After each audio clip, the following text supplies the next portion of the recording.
Hi everyone, welcome back to my second stream. Today is my second stream. So let me check first if that everything is working fine about the live. Everything is going live properly. So my voice, let me know if the sound of the music is good. My voice is good, and everything is working fine. So let me check everything before I start talking about what we are gonna do today. Let me check this. And looks like everything is working. And welcome everyone. You can see many people here watching me. Thanks for everyone for being here on my second stream. So, hola a todos.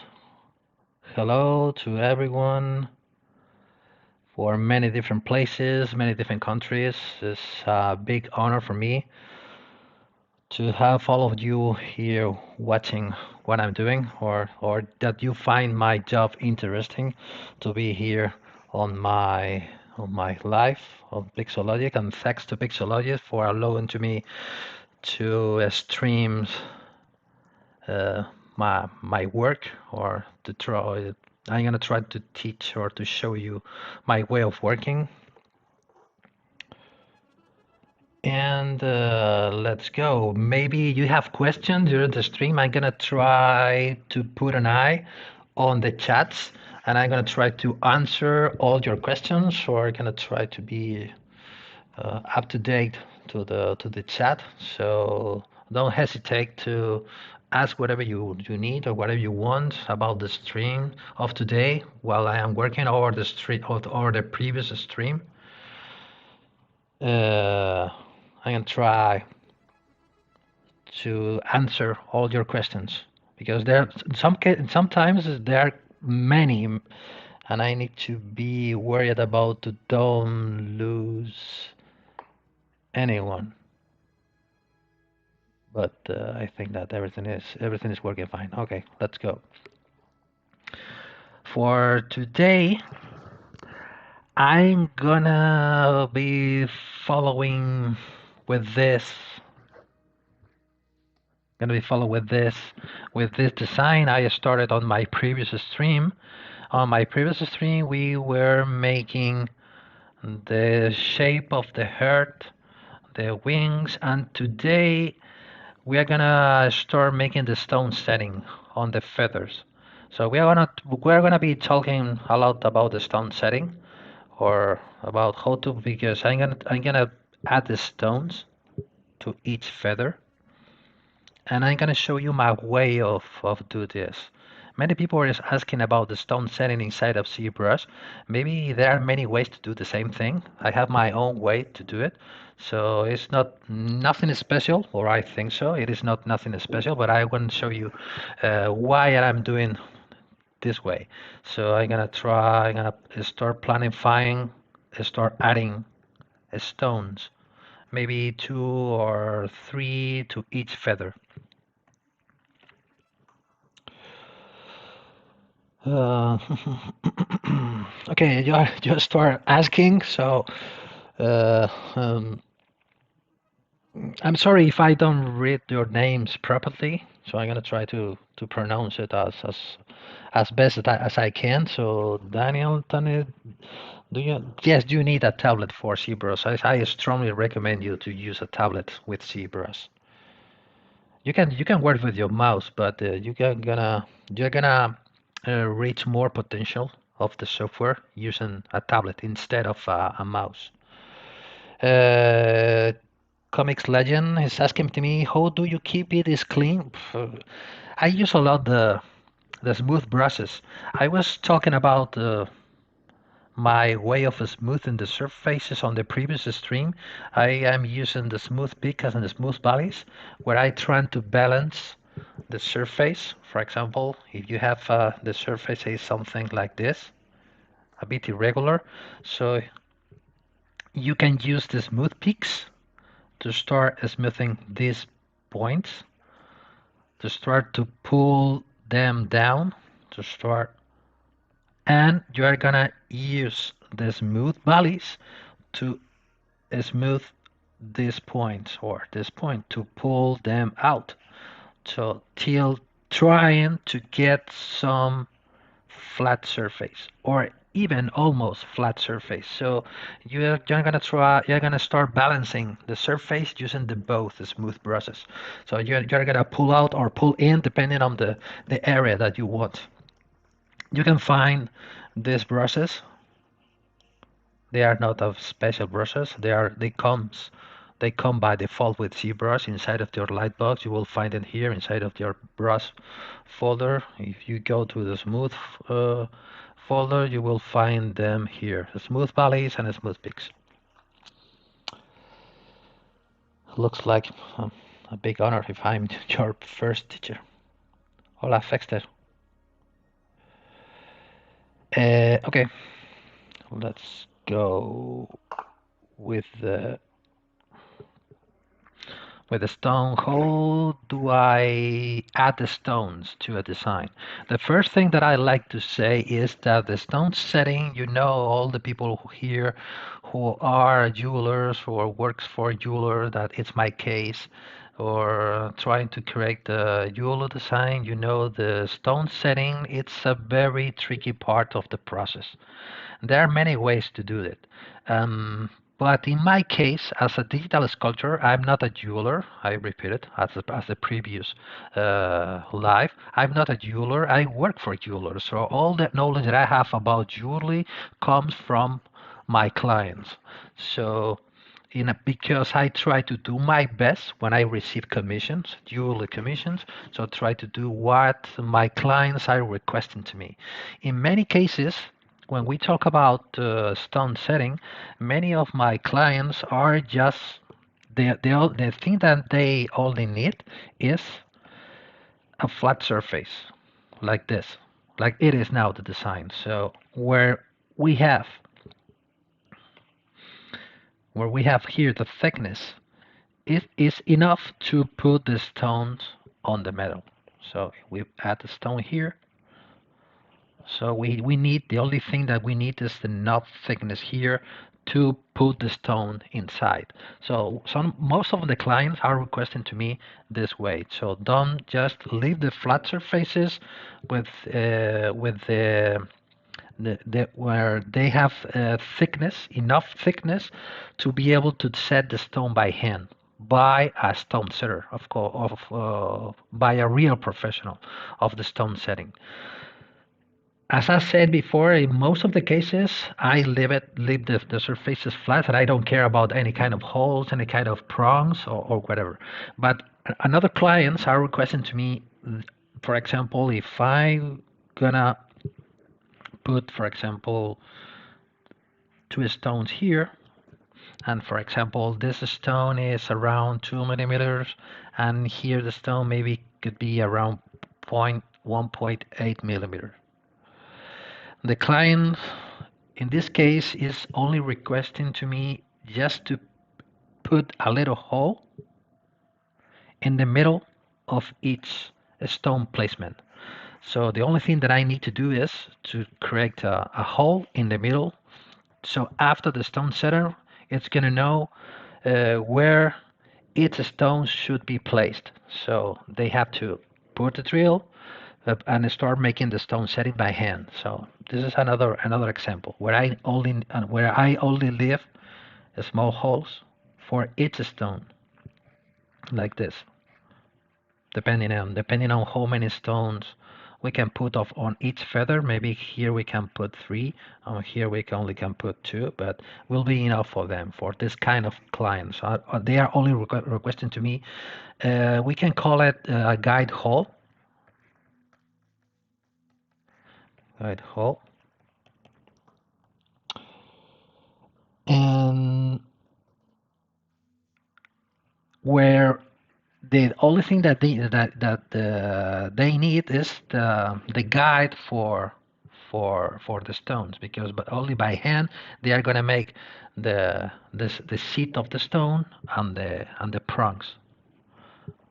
And the third example, the thing that we are going to do today is, for example, if you are looking for to create a photorealistic render, if I'm gonna need to have the stones on the render, or in this one case, and another case is that some of a client are requesting to me the whole thing. For example, in this case, this is the surface, and I need to create the whole thing. So the drill or the hole and the stone seat, and also the prongs. So here we are gonna put here the stone. You know it. So this is the hole, the the prongs, and the stone seat. Where so everything done, everything ready for 3D printing and casting and so on. I'm going to teach you, I'm going to show you today what is my way to do this. Do you have any questions? So just leave it on the chat. You're asking, do you have a template hole maker for different sizes? I'm going to show you today where I deal with different stone sizes. Joan, this is not a review. I'm gonna follow with the same design uh, as the previous live. So today we're gonna make a completely different thing, but with the same design. Maybe for that reason looks like I am doing the same thing, but I'm gonna make a completely different thing. So no problem, no problem. So, and this is a very interesting question about Comics Legend is asking to me, do you have a template hole maker for different sizes? No, I don't. I don't use any kind of template. Well, yeah, well, I can say that I'm going to use a template, a kind of template. I'm going to show you. I'm going to show you how. So as I said on the previous stream, this is a plugin that I use for control the measurements inside of ZBrush. It's this plugin, IMM Draw Size, for example. I'm gonna correct an example first. I'm gonna select the IMM primitives. For example, let's grab the inserted sphere, and let's try to get a more realistic thing. So instead of a sphere, let's grab a cylinder. In this case, let's grab a cylinder. So we're gonna start creating the holes, for example, the holes that I said before for the stones. So, but we are gonna be able to insert this, but depending on how long your stroke is, you can make it bigger or smaller. Here you don't have any control about the measurement that you are making here. If the client is requesting to me, put 1mm holes, so put, for example, 0.8mm holes. So I need to know that this cylinder are exactly 0.8mm. It is since the proportion are pretty much the same, especially for diamonds, or you only need template for varying stone sizes, or just to scale it. Yeah, but depending on the template, for example, if because today or now about this design, I'm gonna use diamond cuts, so round stones. If we are gonna use a different shape of a stone and different hand cut, maybe you will need a different way of working, or maybe you can use the same way that I'm going to show you today, but depending on the shape of the stone. But most of the cases, what I'm going to talk today about to make a pave with round stones, with diamond cuts. So because when you are going to use emerald cuts or pearl cuts or hair cuts, the way of setting that kind of a stone, it's a bit different. Like but with the round stone, it's my opinion. Shapes. Yeah, since the proportion are pretty much the same, especially from diamonds, you only need template for various stone sizes. No, the way that we are going to use for control the stone size, I guess that you are asking that. You are worried about the stone size, the size of the stone. Maybe my opinion is even more important than the shape of the stone. Because when the client is giving to you an idea of a design, normally they already have the stones. They have, for example, a pack of 10 1mm stones. I have 5 2.5mm stones, or I'm gonna be able to buy those sizes, 1 millimeter, 1.2, 1.5, or whatever. But normally the client is giving to you the sizes to play with. So you know that you can use 1.5 stones or 2 millimeter stones, but for example, you can't use 1.2 because they don't exist or the client didn't buy it. So in that case, in my opinion, in this case, is more important the size is instead of the shape of the stone. We're going to use today round shape for the stone. So okay. So as I was saying before, I'm going to try to create a hole, a 1 millimeter hole.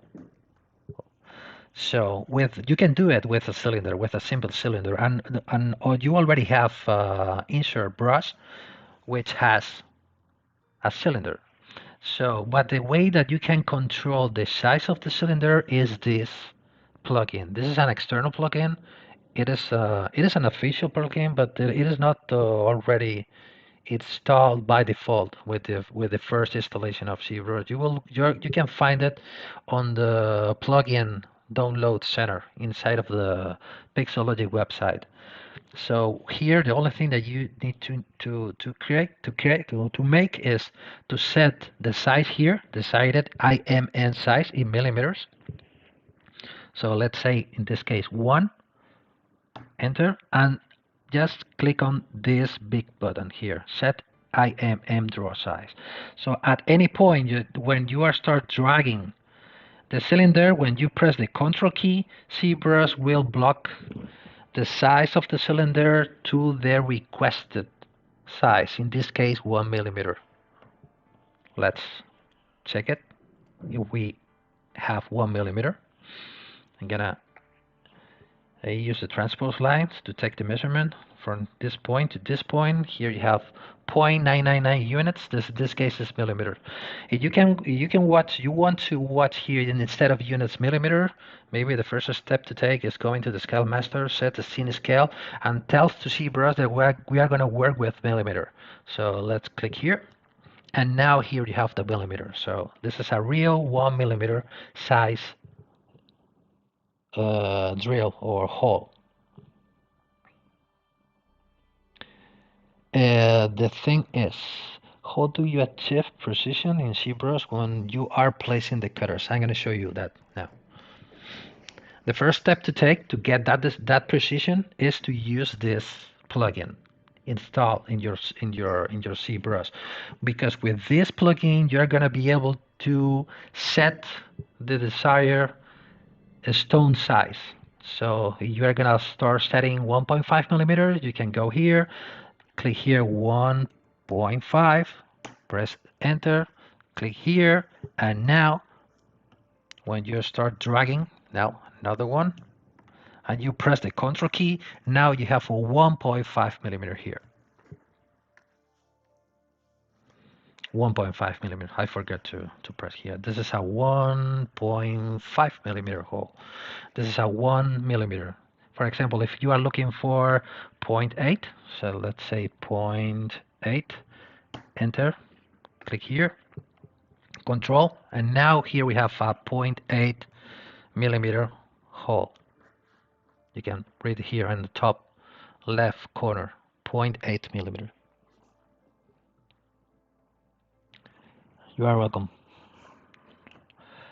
So this is the first thing that we need to start playing with the stone settings inside of ZBrush. Okay, I'm gonna repeat it again. This is my way of working. So I don't try to say that this is the right way of working, or this is the, or even if this is the best way of working. So each user can have its own way to do the things. This is the way that I found more precise, more accurate, more useful. So this is, and for example, if I go here and for example, let's repeat it again, 1 millimeter, set here, drag, let's split mass points.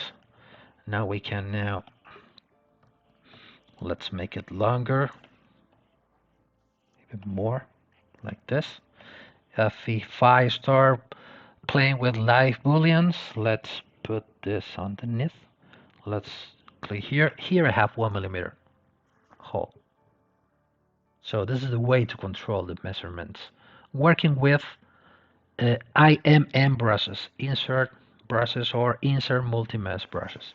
That's the reason why I was using this one, the IMM primitives. So let's delete this. Let's go to the real thing. Well, this is just an example to know how this plugin works. So let's click on delete. Right. Okay, I want to delete. So the next step to take is to start creating our own custom IMM brush or I insert brush for start creating start setting stones on a surface. So I have my own. I make this one. This is my the brush that I use for when I need to make any kind of a stone setting. So this is what I'm doing. You can see it here. I'm gonna select this. Maybe I'm gonna hide the rest of the subtools to be more focused about like this. I don't want to, okay, like this. So if I go here, let's go split max points. And this is what I made. This is just how I make this. It's quite simple. This with a cylinder. Maybe it's not going to be necessary to explain this because it's just with starting with the cylinder.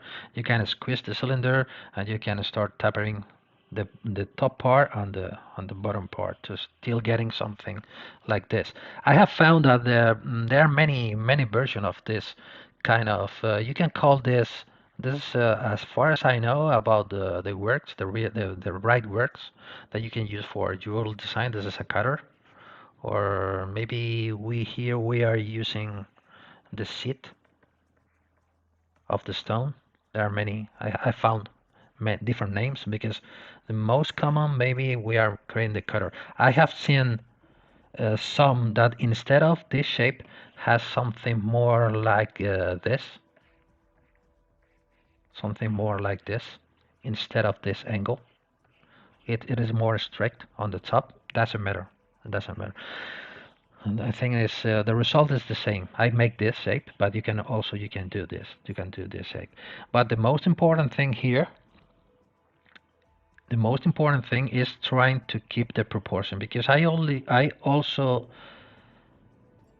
saw this kind of design. Let's put it here a little to the left. I have seen something like this when talking about cutters. Okay, so something like this, like this, like this, and like this. Right?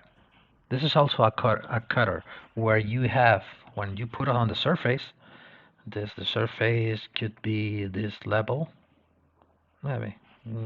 No, this level, maybe a little bit, depending on the table of the stone, maybe here, and could be the surface, where the cutter it's able to pass through the thickness of the metal. So when you are making the cutter or the seat for the stone and the hole, both things at the same time. I have found that this is not a good way for working because if when we try to make something like this, when you are working with this plugin, let's put it here.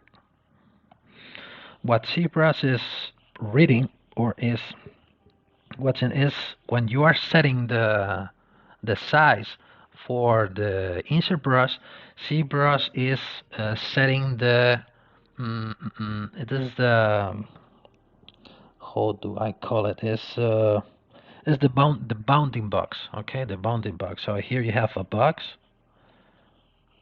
So it's like you are putting like this better. Let's try to draw it correctly as more as I can. So you will get something more like this. So you are setting this size from this point to this point, and you are also setting this point from this point to this point, and you are also setting this size also from this point to this point. So it's the bounding box. So you are adding here this part, or at least as far as I know, this is a kind of issue that I found when you try to use this kind of cutter. If the plugin is not able to control so precisely the size, the diameter of the stone, because you have two axes which are almost the same. In this case, it's going to be this one as equal, but the third one, that is this one, it's almost the double or almost the third of the other ones. So in this case, ZBrush, or this case, this plugin doesn't control so precisely the real measurement that we are looking for, that is the the diameter of the stone, this size. Let me know if I am explaining correctly. I'm trying to do my best, but with the English and the concept, it's a bit confusing. Maybe let me know if you don't understand it. But this is the reason why I create this shape instead of this, as I seen on with other users, that they try to create the hole and the seat for the stone both together and the same IMM brush, or the same mesh for the insert brush. It's better said like this. So let's go. So that's the reason why I use a combination of course, insert brush and nanomesh. I use a combination of both methods to create my stone settings. I'm gonna show you now how. Maybe it will be better to start making real things instead of trying to explain why it is working. So let's delete this one. Let's delete this one. Say okay. The first step to take is, let's see how big, which could be the biggest stone that we can use. Maybe here we have a space for around 2 millimeters. This is the wider part of the feather. It's around 2.7. This is the thinner part, 1.8. Here I have 2.9, almost 3 millimeters. Maybe here we have less, maybe 2.2. If I'm looking for trying to create some kind of channel setting, so I'm gonna try to create something like this with the stones. One stone here, maybe another one here, and with the prongs. 1, 2, 3, 4, 5, and 6. So maybe the real measurement of the stone that we can use is from this point to this point, maybe 1.7. Maybe we're going to be able to use 1.5 millimeters.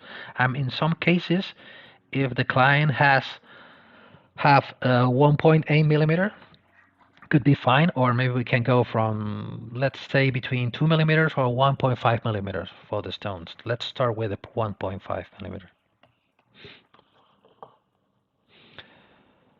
Thank you. Thank you that I explained it well, because in some cases it's difficult for me to find the right words. So let's grab here. This is my hem cutters. Let's say 1.5 millimeter, 1.5. Click here, and let's gonna start Control key. And remember that each time that you click, you press the Control key, you're gonna block the size requested on the IMM draw size plugin. So another extra step to take is to start controlling the depth of the cutter. You can control it here. Let's put it here.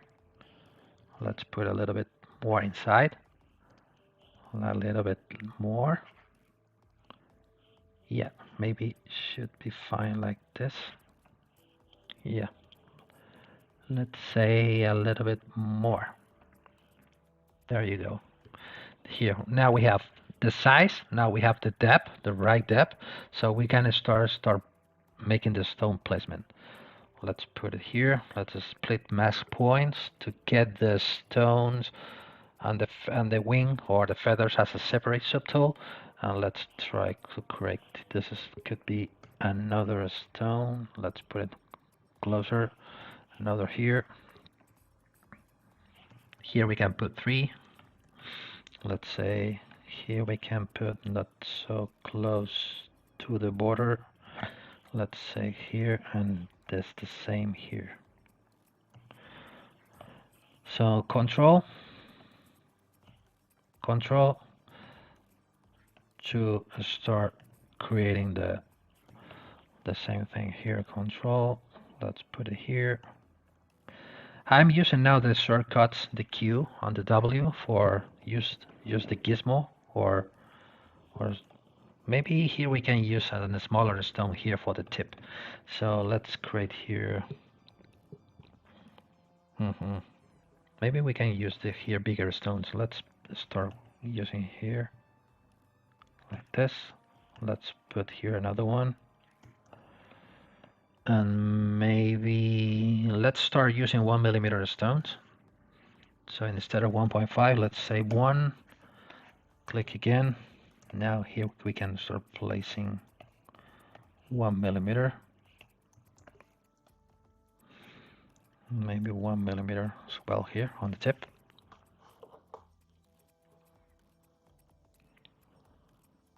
And let's put here another one. And maybe what we can do is I'm gonna mask this one. And let's put it more to the border.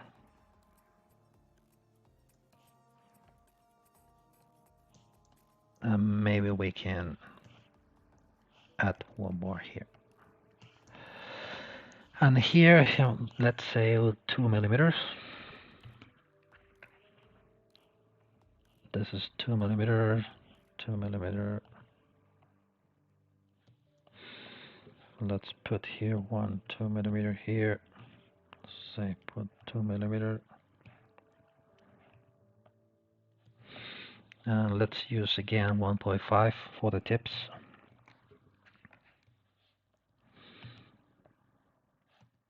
One point five, and I think it's gonna be enough. It's gonna be enough. So let's put this under below the feathers. So here we need the negative. So we're gonna start creating the stones, the stone cutters or the stone sits. So let's save this.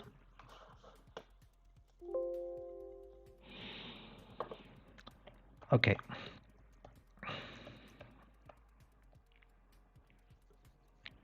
So I am noticing that maybe I made something wrong, but not sure. Not sure. Okay. Yeah. This is just an example. And what we're gonna do now is let's go to start playing with the animation.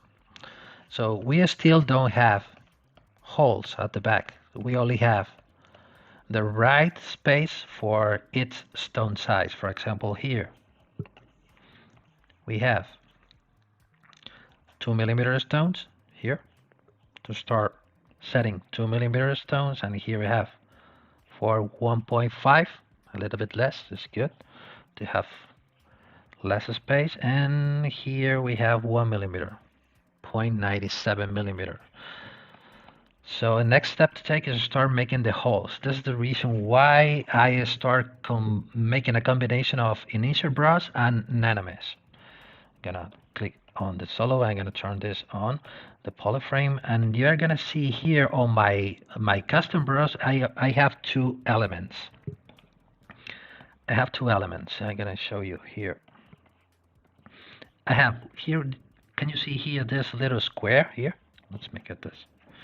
Here we have a small square here. This is a template. This is the reason why I said before.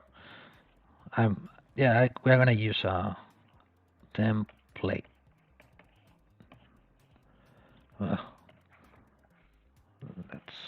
This is my template.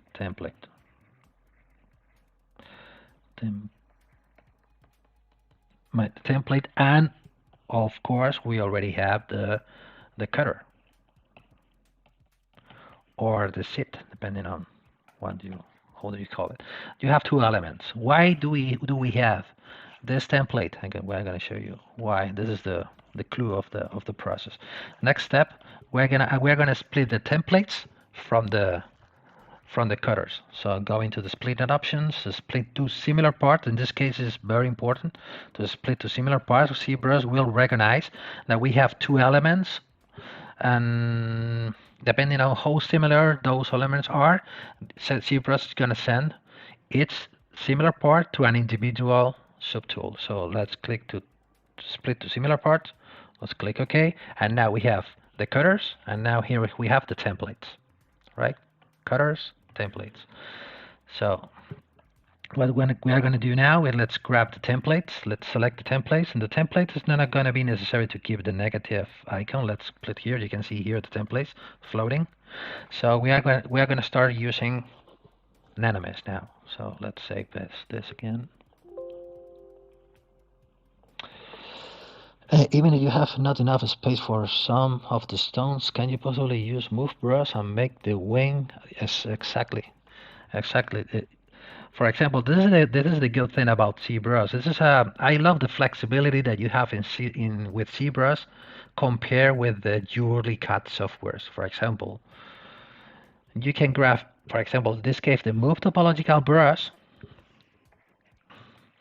and you can start adjusting the feathers. For example, the stone here maybe is too close to the border. The only thing that you should do is you start pushing out this, start creating more space, and ready.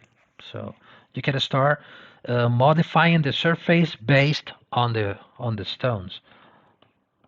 For example, here I can do it here.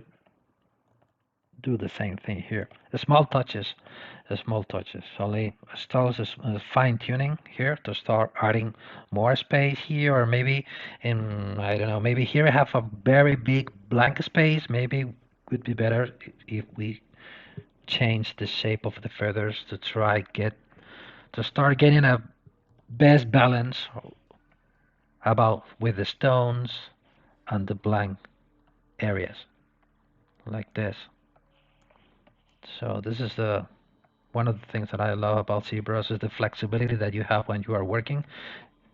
So for example, here it would be better if I add a little bit more space, and now it's solved, ready. Exactly, flexibility and creativity is the very powerful tools that you have with ZBrush. Okay, let's say something like this. Let's come back to the template. Now we already have the template. Let's say now we can grab the Z modeler, because we're going to start playing with the Nanomesh settings. So of course the templates are single polygons. Single polygons means that we have 4 vertex, 4 sides, only one face. This is a simple polygon. So we can stay in the middle of the polygon, spacebar. We want to insert Nanomesh to all polygons. So which Nanomesh do we want to use? Pressing the M key. So let's select, this case, the cylinder, to start creating a drill of a hole. Now let's start dragging this, and we have one cylinder for each template. Now we can go to the Nanomesh settings, and I start playing with the setting. We can start with the rotation. In this case, the rotation doesn't matter. Y, maybe in the X should be 90 millimeter. The offset here is 1 instead of 0. Maybe put it on the middle. And now we have the stones. And let's try to make it longer. And let's start playing with the offset. This is not the offset. This is the C. Let's length with the offset. This is not right. This is the Y. Okay, here. So now we have the necessary cylinders to start creating the holes. So I'm gonna select this. Let's fix this.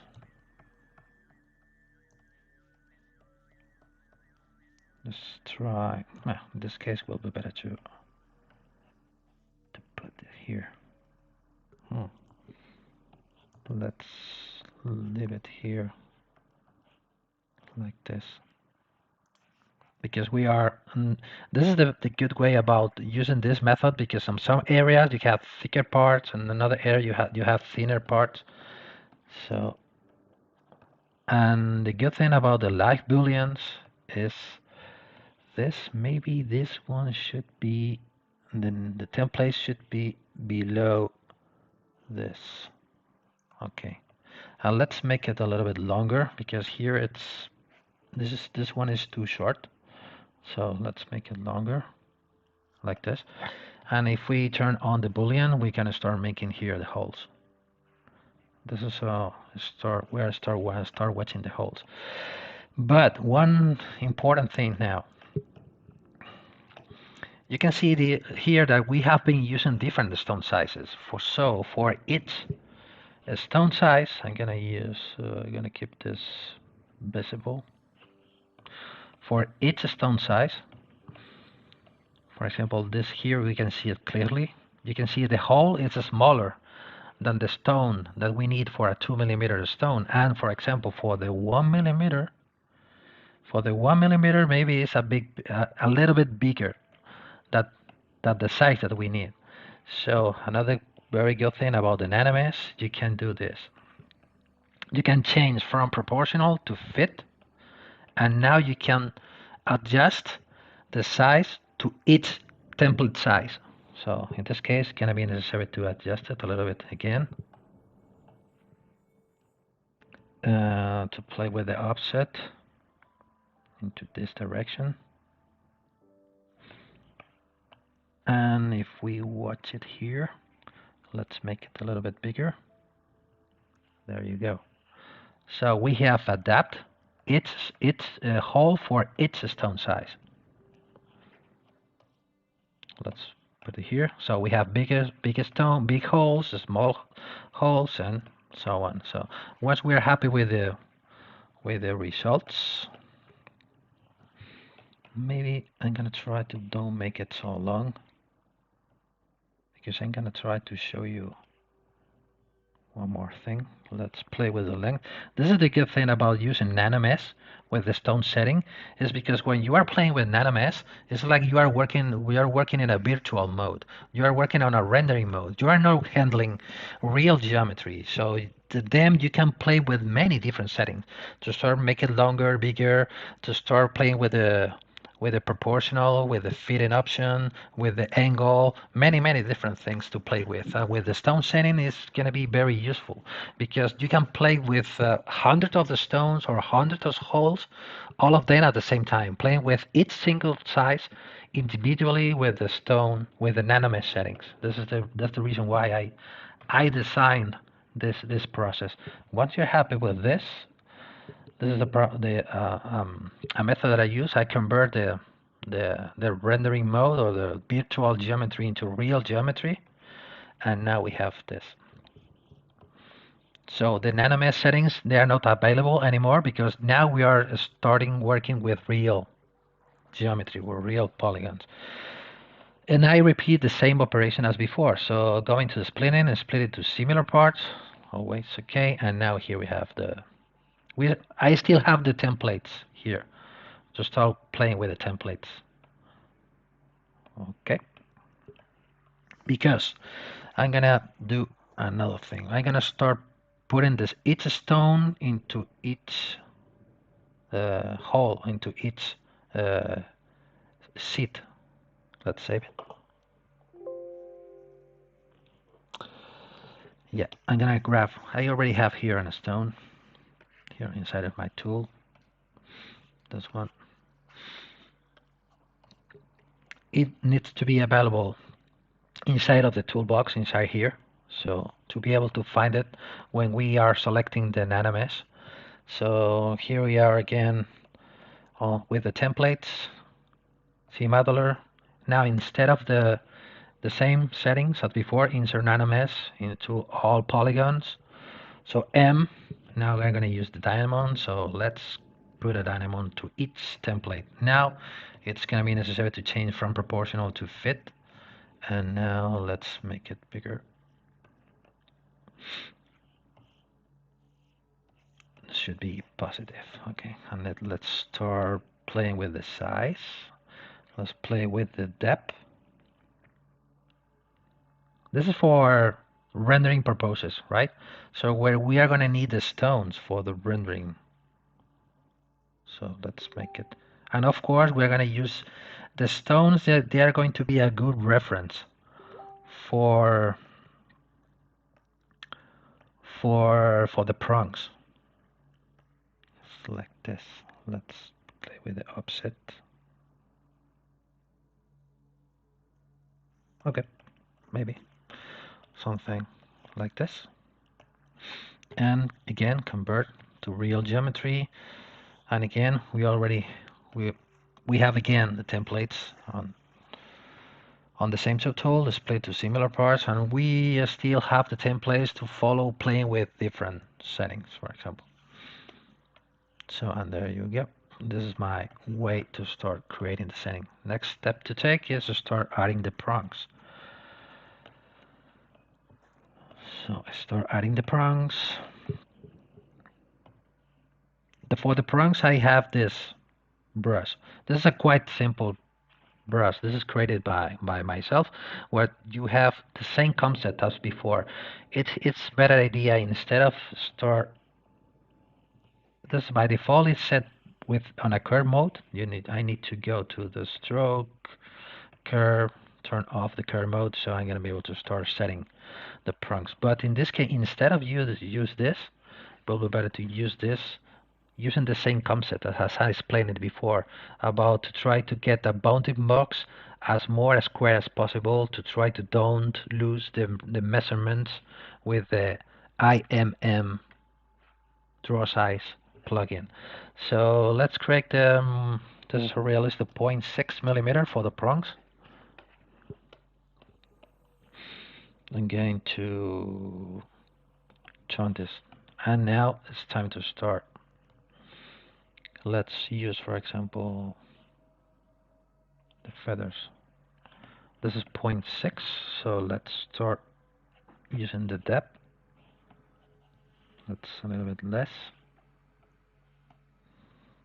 And now you're going to start split max point, and you're going to start control, control, control, control, and control, and you're going to start creating all the necessary prongs for the. You drag it and control to block the size. So you're going to start.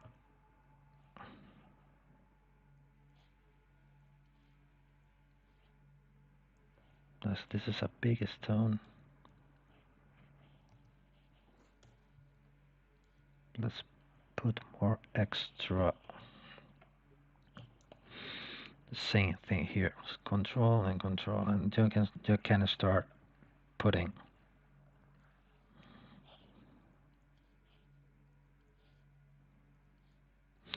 It's not important to be too much worried about the placement now, because we're gonna be able to start making an adjustment once we have all the prongs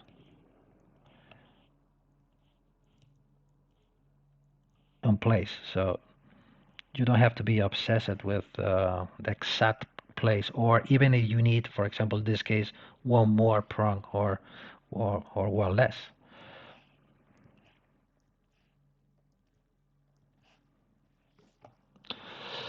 It is very bad the techniques brush. Well, I don't know how if call it advanced. Maybe you understand the basics about what I'm doing, so it's not a matter to call it advanced or basic. I'm just using an insert brush. This is a very well known way of working with ZBrush, but I'm using the way of working with an insert process, but applied to your design, in this case to create an stone settings. So here we have the prongs.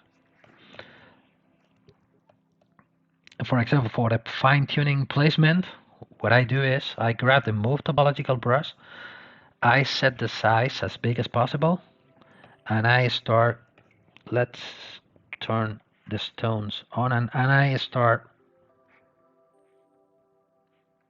I just find adjustment better. For example, in this case, this is not completely straight. What we can do is, now you can see that its little prong has its own polygroup. What you can do is with the gizmo control tap here. In this case, this 5 prong has the same polygroup, so no problem. You can go to polygroup and click on auto groups to assign one single polygroup to each prong. So repeat it again, move, control tap, and now you can put it more straight. Okay.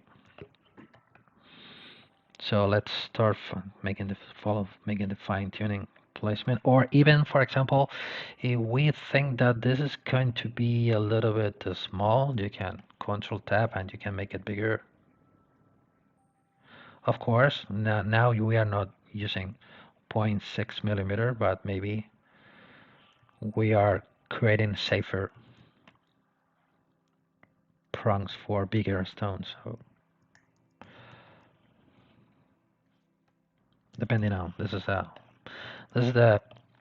the way of working with polygroups. Is a very, I love to work with polygroups because it allows you to create many different things. So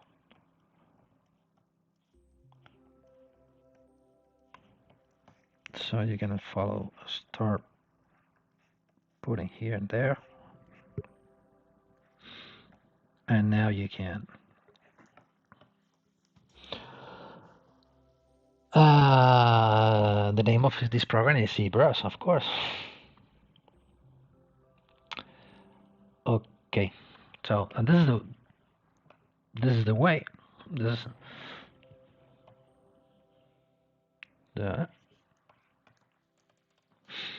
is the stone setting. I'm gonna repeat it again because at the beginning I noticed it that I forgot to do something. So let's, for example, let's repeat it. I'm gonna repeat this one, no prongs at all, like this. And then I'm gonna show you another way, because this is a way to put the stones on the surface. Depending on the client is happy with this version. Okay, it's done. So you can make the render like this, or even you can send this to 3D printing, and the client is going to be able to set 2 millimeters, 1.5 millimeters, and 1 millimeter stones on the surface. What I'll finish that I like more is, I'm gonna turn this off. I'm gonna put this, and I'm gonna try to make the channel better, because this is more realistic. The result is, maybe I like it more. So maybe here, if I start painting a mask, you are noticing that you have a very low resolution definition of the mask. Maybe we are gonna need more polygon. Let's subdivide this and delete the lower, because we are not going to use the subdivision. So I'll start painting the mask. So I using the default, paint mask, what I do is set up the focal shift to -100 and turn on the lazy mouse with the lazy step to 0. So with this setting, I have more control when I am looking for to create this. How do you have the extract in a different layer? How do you have the extract in a different layer? Or better saying, okay. Yeah, see, for example, if we have coming back to the same, let's select 1 millimeter, that's 1.5 millimeter, set. When you are inserting anything using any kind of insert brush, you can say by default, the original surface becomes darker. That means that it is masked. So once you have this here, what you can do is, before start following the placement, you can go here to the split it options and use the split and mask or split mask point. Doesn't matter which one, both they are going to do the same. So in this case, split and mask points, and now we have the original surface, the feathers, and now we have the cutter that we put. So the concept is split the mask from the unmask. You will find it here on the split it option. So let's come back here. Here. So let's create the channel. So let's create here the channel.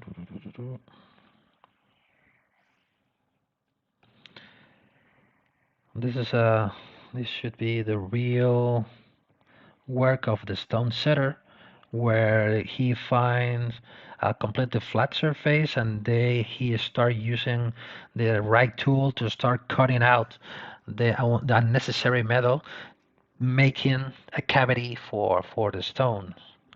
So we are making the same thing, but inside of ZBrush, inside of digital software. I'm gonna do maybe only 2 rows to don't be making the same thing during the whole.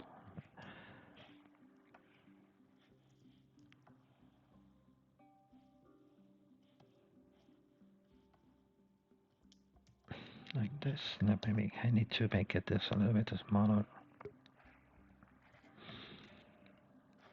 This I'm painting the cavity or the channel for the stones. So you don't need to be too very worried about the. In this case, I'm gonna hide this one. I'm gonna paint this part like this. I'm gonna do the same thing here.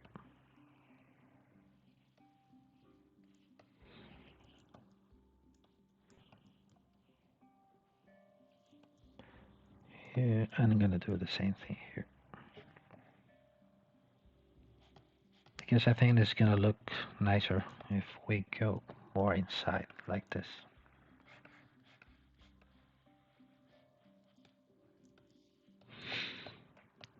So,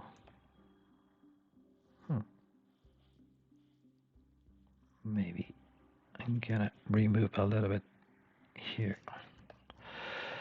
So next step is start playing with polygroups again. As I said before, polygroups is a feature that I use a lot with on my designs. The use of polygroups. In this case, I'm gonna use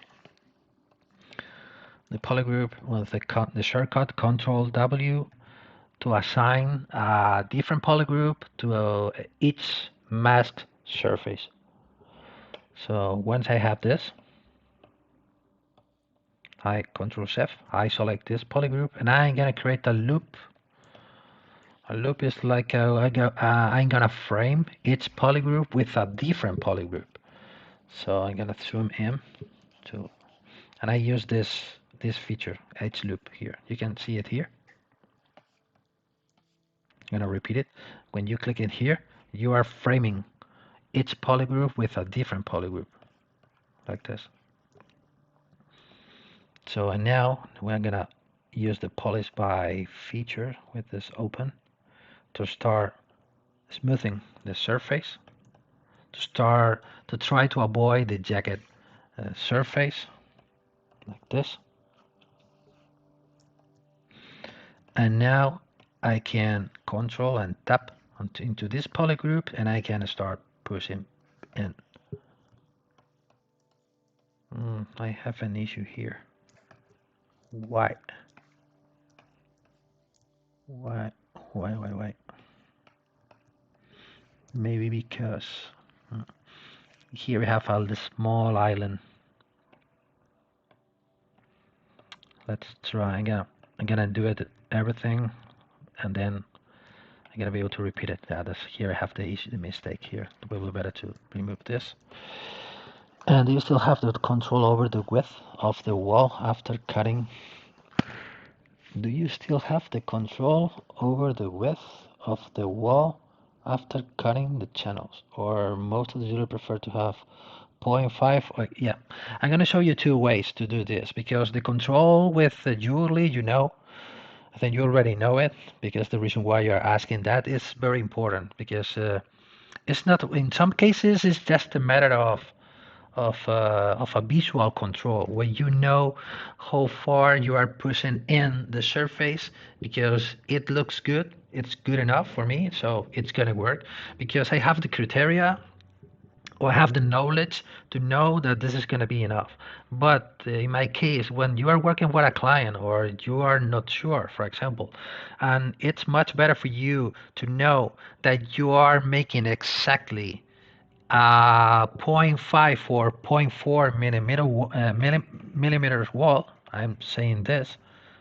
So if you are gonna try, as I said before, as I made before, you're gonna try to push this in, but you don't know how far you need to go to reach zero point 0.5 or zero point 0.5 or zero point 0.6. We are looking for creating enamel gaps for enameling. So we are gonna need the right room for the animal. So don't make it too thin. So we need to know, we need to be sure that we are creating 0.6 millimeter gaps, or we need to be sure that gonna be stay around 0.5 or 0.6, 0.65. We're gonna be sure that at an average um value, we're going to stay about zero point 0.6 millimeter. At top point, we're going to need to know that. So that's the reason why I'm going to show you two ways to do this. This is the first way that I was using before, is the visual way, where I am pushing the surface, and I can get control with the transpose line. So to start creating this, like this is the gap. So we need to know that here we have 0.5 millimeter from this point to this point, or maybe in some point we can have 1.555 or 53, where we're going to be over zero point 0.4 for 0.4 millimeters. We're going to stay around between 0.4 and 0.6 millimeter. We need to know that. So this is the one way that we can control that is this. We are going to show you two ways to do this. I'm going to repeat it again. So Control W, Control Shift, and tap on this polygroup. Let's create the loop. Now let's start polishing by feature or polishing by groups. Doesn't matter, but I prefer to keep this open because the effect is more aggressive. I spend less time polishing the surface. So I now Control Tap here, and I'm gonna start pulling in. How far I need to go? So let's say like this, and Control. So thumb in, transpose line. From this point to this point, I am reaching 0.44 millimeters. I need to push in a little bit more. 0.4 millimeters. Let's say a little bit more. 0.45 millimeters. Yeah, we're not going to stay on a better place. So here we know that this is 0.5 millimeter. So we are going to know that we are on the safe area, or I don't know how to say it. We are starting getting into into a right place of talking about measurement. I don't forget you can create cubes with measurement unit. Yeah, I don't use that method. Start creating cubes, because the problem of the cubes is the orientation of the surface. When, for example, when you are measuring a surface with a cube, for example, if you are measuring a flat surface, no problem. But with the surface, it's not like this. Sorry, it's not like this, because here you put here a reference cube of 1 millimeter, and now when you are pushing this to here, when you are reaching the height of the cube, you know that you are reaching 1 millimeter. But the problem is when you are working with surfaces, irregular surfaces. So it's much more difficult to control the the thicknesses with this method. I don't use very often that method. To start using the small cubes, sometimes I use it, but I don't use it. I prefer to use this one to start mm, moving, pushing or pulling the surface and start taking measurements. This is one way of do it. And another way that we have, and this is a very useful way to do it, and today, nowadays, is the method that I use. Here, this one is I can say this is the old-fashioned way of working till I found another external plugin. Let's do it, do it, and do it, and do it, and do it again, and do it again. And here we already have the mask paint, and we can go to this plugin. I think that I was using it on the previous stream. I was using the Precision Extract plugin, this one. The only thing that you need to create is to create the thickness. We're looking for 1.5 millimeter depth gap. So 0.5. In this case, it's going to be important to turn on the double, because when the double is active, you know that when you're working on a surface, with the double, this is the extract, and this is another extract. So when the double is active, you're going to extract this part inside the same amount from inside and from outside. In some cases, it's going to be necessary to keep this active, and in other cases, it's not going to be necessary. But in this case, it's 100% necessary because we are looking for the internal cavity. So 0.5 and precision extract. Okay, and here we have our gaps of 1.5. Let's measure it to double check the measurements. Let's turn on the transparency. Yeah, let's try to take the measurement maybe at this point. There you go, 0.5 millimeter depth gap.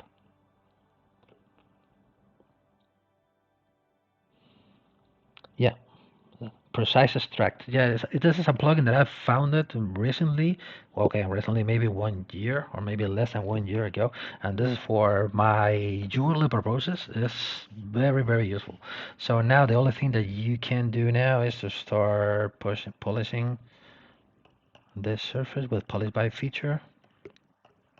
And here again, we are again with the flexibility. So the only thing that you need to know is to start playing with the light booleans and start adjusting. Instead of drawing the cavity first, as I did before with the mask, here you can paint more or less the mask, and now you're gonna start adjusting the cavity to the borders of the. For example, if we need to go till the border here have 0.4 millimeters, let's stay here. So we can go further with the negative mesh and getting the. Of course, in this case, could be a good idea to start using the feathers with different subtools like layers, because in this case we are making a negative boolean for everything. That's the reason why we are we're watching this like this. So it will be better to make something like this, make an auto groups. And let's gonna hide this one, split hidden. Let's turn this off. I'm gonna use only this one. And maybe for this one should be the same. This is split hidden. And the same here. I'm gonna select this. I'm gonna auto groups. Gonna split hidden this one. This is you need to spend more time because It's a matter of organization of the different subtools to start making the right booleans. For example, in this way, this is the negative, this is the feather. Okay, this should be here. I need to put this here, and I need to put this here. No, it's not this one. It's this one should be here, and here I have the what I'm looking for.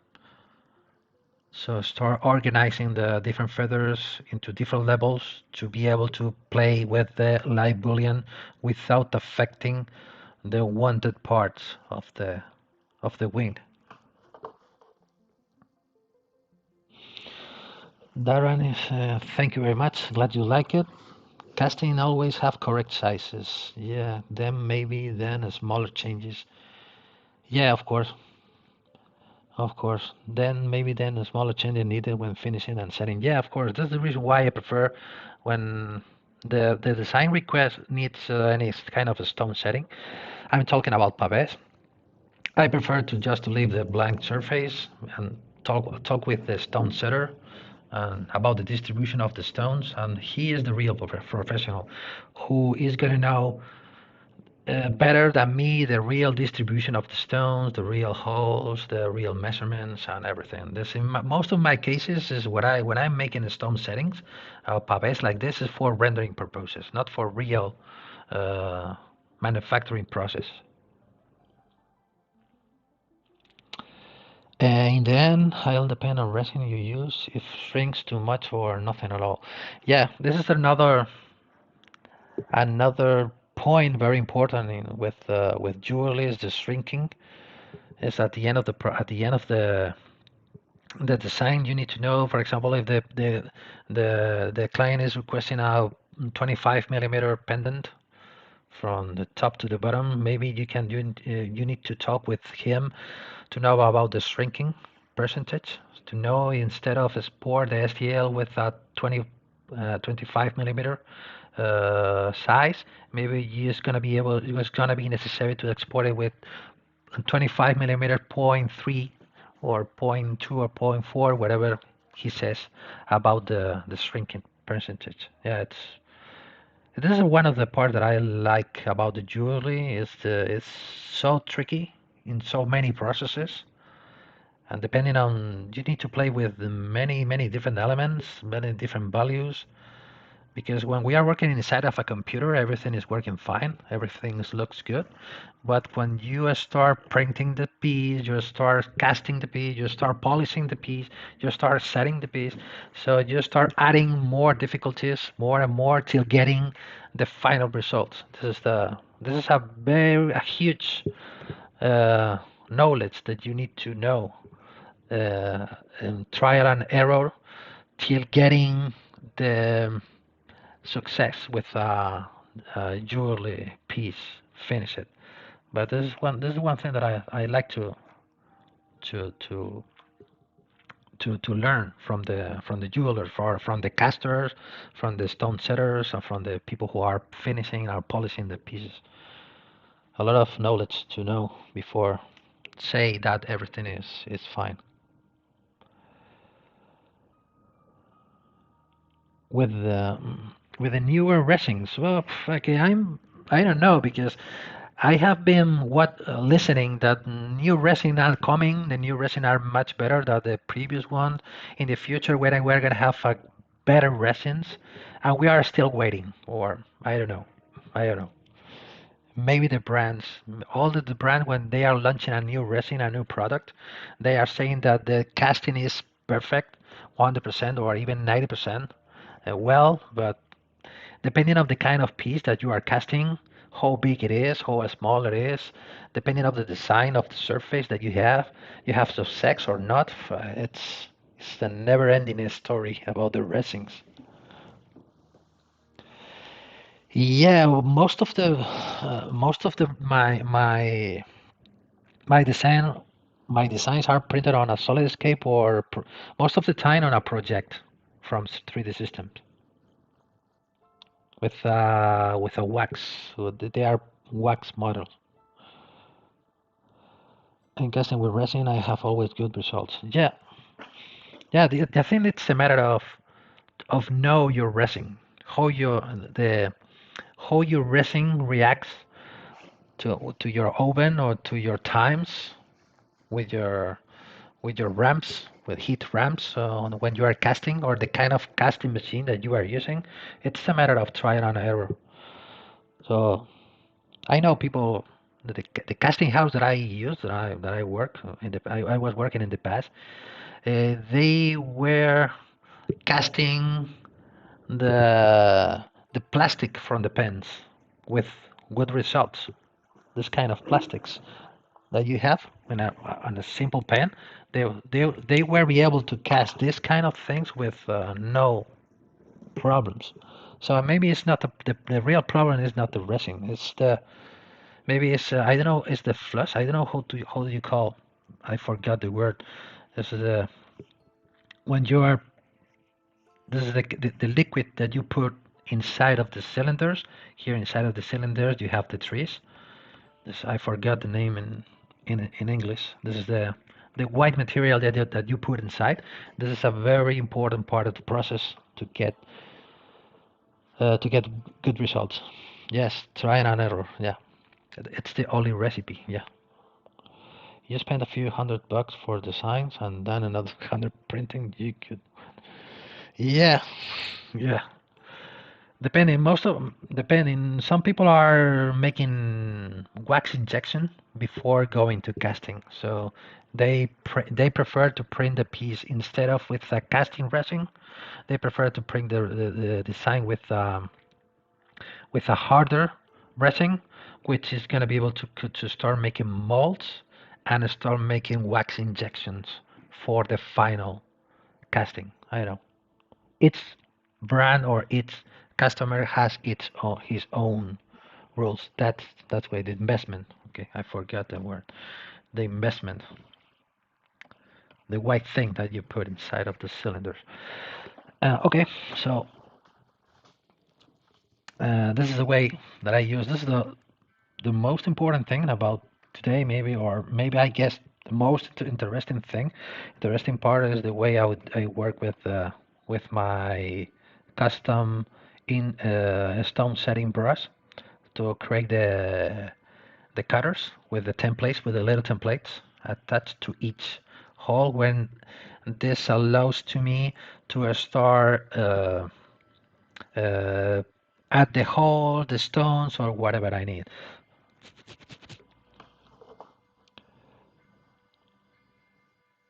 So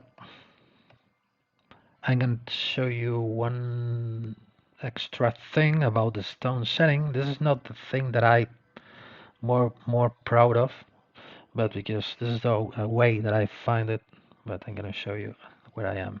So I'm gonna okay. Don't forget to use this plugin, Precision Extract. Very useful for jewelry design purposes, because here we are talking about thicknesses in millimeters.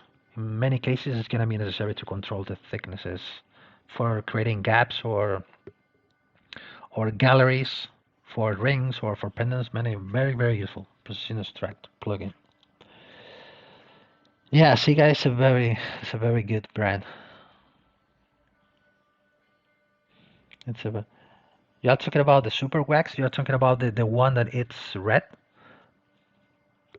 Is red. I made some test with that resin.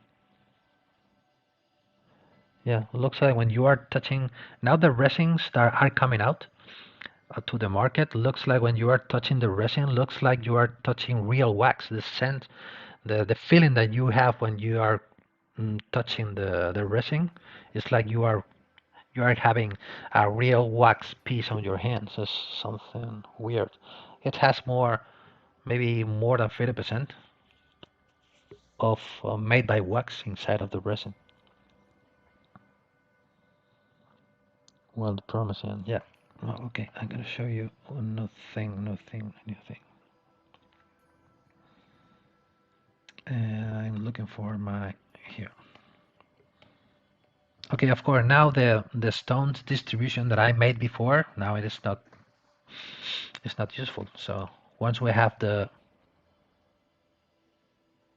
And let's see where is my. I need to hide the stones. This is the stone. Need to turn this off. I need to come back here. And now let's try to create an example here. I'm gonna put it here. Let's make it bigger. To push back here.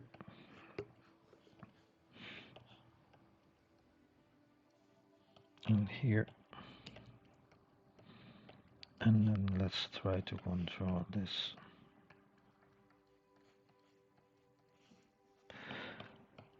So now I need to come back to my stone cutter. So there you go. So instead of working with a negative, let's try here, for example. I'm gonna use this one. Yeah, 1.5 millimeter, it's good. So let's 1.5 again. What?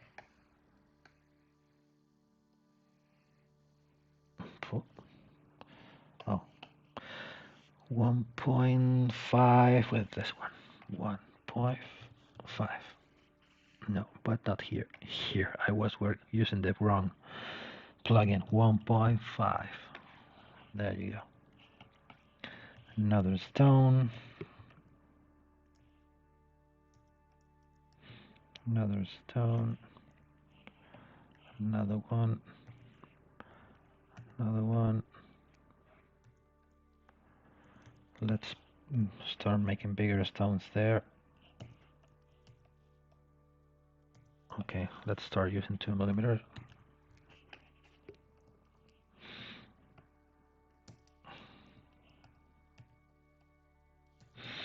Okay, like this. And to make a review, so let's split to similar parts. So we are gonna get the templates. Let's grab the C modeler, M, insert nanomesh, all polygons. Let's grab now the cylinder. Let's place the cylinders. So let's go to this nanomesh settings to start rotation. This axis doesn't matter. This one, two. This needs to be 90. Offset to 0.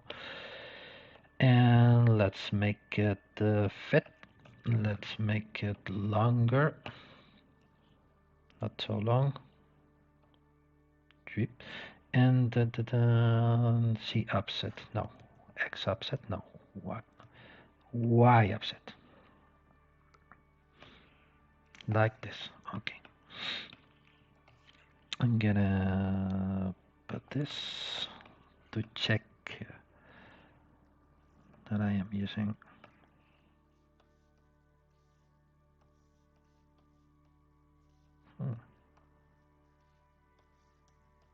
It's happening something here because why I don't know. Oh yeah, because this. About this is a little arrow that you have here. Okay, like this, and let's come back to the template. Let's make it a little bit bigger. And let's say this is okay, so don't spend too much time with this. Let's create real geometry, split to similar parts again, and now we have the, okay, here I am, where I'm. So, what you can do now, let's me read the questions. Glad you like it, Arturo. For the beginners, it wasn't, no. I think it's an easy way because at the end, the people are requesting or are looking for automatical ways to do the things. Or and when we are talking stone setting, everyone is waiting to find the magical way of doing it without any kind of effort. So everything is automatical, everything is will be perfect. So I think that doesn't exist, even in the yearly special yearly CAD softwares. When you are even if you are talking about Topes, to start making the stone placement one by one, adjustments and refining the placement is going to be necessary. It's my opinion. Yeah.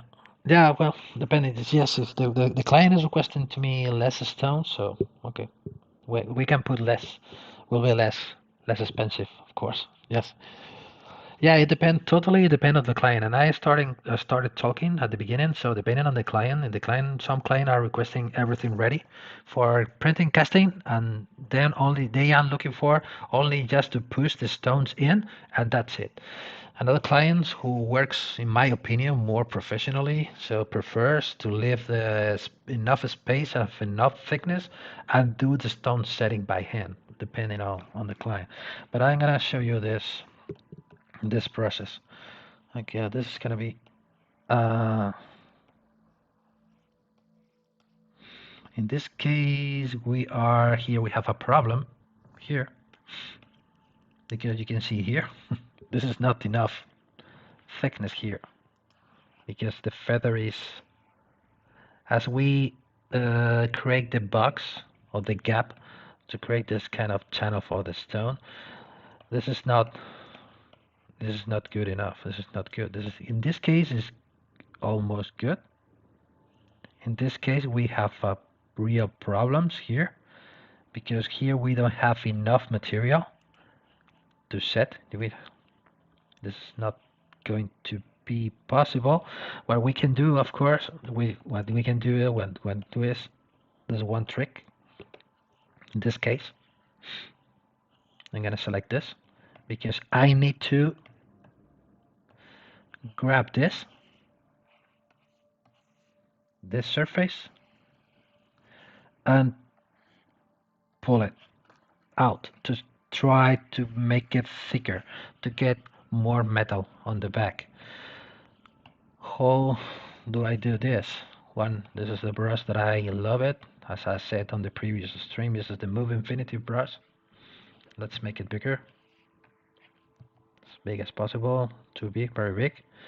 Let's turn on the topological way of working because with this method we are only be able to affect to one mesh at a time. So what I'm gonna do is like this, put it more or less on the side view, back face, and this is one brush that I found it very useful for jewelry purposes again, because when you are this is for me it's a bit difficult to explain because you are touching one side, but at the same time you are affecting the back side of this point. So you are working with Move Infinity Depth as the name of the brush. So I am just watching this part of the mesh, but I know that I am pulling out the same thing that it's behind. That's the reason why is the reason why it's important to put it here, and then we can go for more or less. And now I have more. Now it's solved. Let's do the same with this. And now we have the things ready. So it's not necessary to make any polygroup. To start, for example, you can do this, make it an extrusion, but I prefer to put it here on the side to make it like this, and I have more thickness with only with one movement.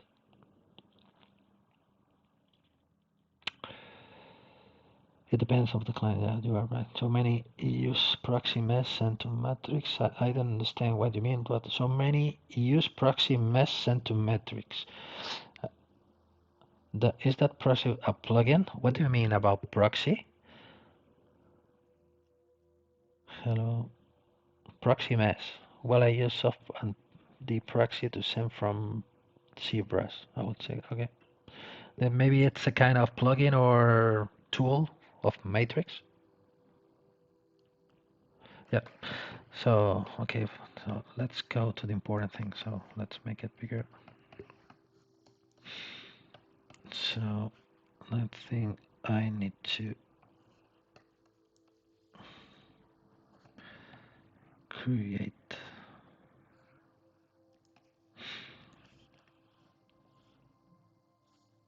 this part. Let's get auto groups, make it a little bit longer, this one and this one and okay. This is one other process that I use. This is one of the things that I love about ZBrush is as I said before, is the creativity or flexibility. Maybe it's less the mathematics that you have inside of Matrix, for example, or any other CAD software. So, but the thing that I love about ZBrush is that you can do the things by hand, only pulling or pushing things. In this case, for example, if you are looking for to do this kind of finishing,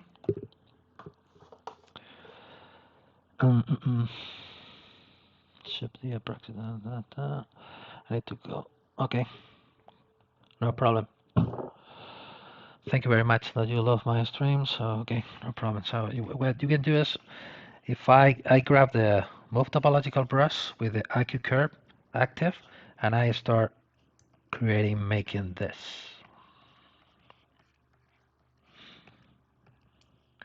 Where are you? Where are you? Where are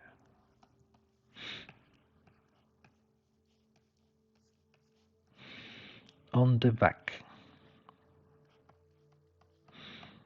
This is the way to do this, is the live boolean, the same process as before.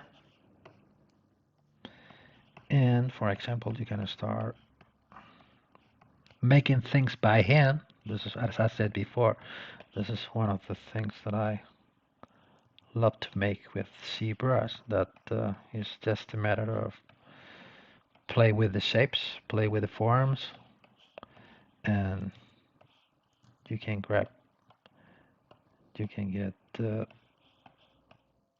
maybe this one should be a little bit bigger, like this.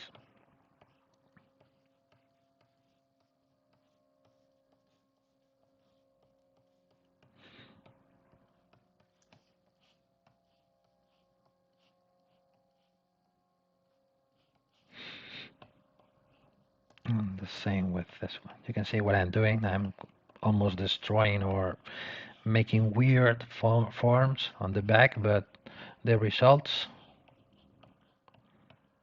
about the back part, it's good enough to get this. So the only trick about this is this little button that I have here, IQ curve. It is a big change when you are turning this off, when you are pulling, you are making something like this, because with this movement you are looking for to create corners, sharp edges, this kind of corner, and you are not looking for to start making things like this. You know, you are looking for making more square form, and this is a feature of ZBrush. You can use this in combination with the move, any of the move brushes, like you curve, but you're gonna end the movement in a pointy part of the mesh. You can see you can make it very easy to start creating this. This is the way that I used to create this kind of openings at the back, or maybe you can. There are many names to call this. This maybe is it's honeycomb maybe, or azure, or the light of the stone. I don't know. There are many ways to call this. Both things. This is a way that you can you using mostly in high jewelry designs to save the metal saving and to add more lights to the stones. Both things. Make it lighter and to get more light passing through the stones from the backside.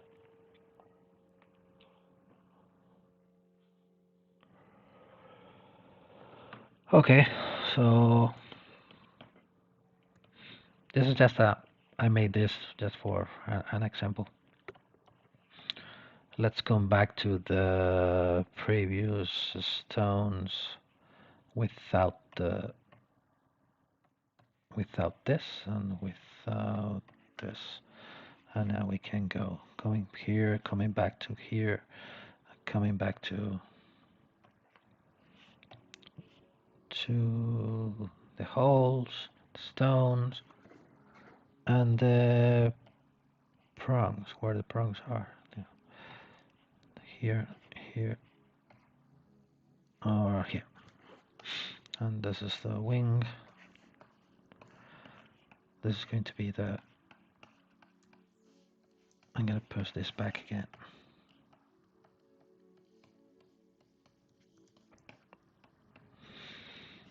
Maybe now I can turn the eye. Well, again, I'm gonna save this. I'm gonna delete the unwanted. I need to turn this on, turn this on, turn this on. I'm gonna remove the unwanted subtools. I'm gonna delete this one. This is the templates. I don't want this one. I don't want this ones and this ones. The templates is good to get them here, just in case we need to. Okay. What we can do here is, instead of to start adding more appeal, maybe to the wings, maybe we can grab this brush and we can start.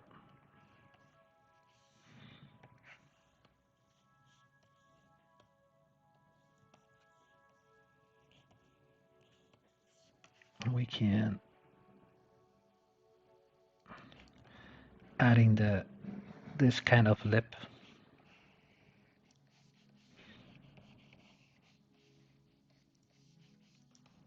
But could work, I think.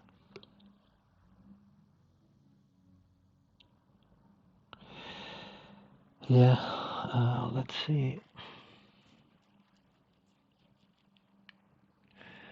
Seems to be very popular to place gates of the rear these days. Yeah, depending on this is one thing that I like it. This looks good.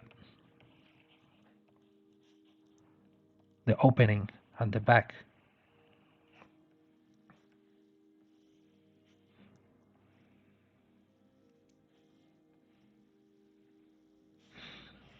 But here we are just trying to replicate the final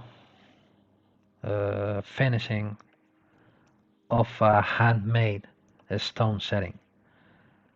As I said at the beginning of the stream, I prefer to leave the work of the stone setting to the stone setters, who are the real professional, who knows how to make the job properly. But this is just a matter of trying to replicate the real finishing to create as more realistic rendering as possible.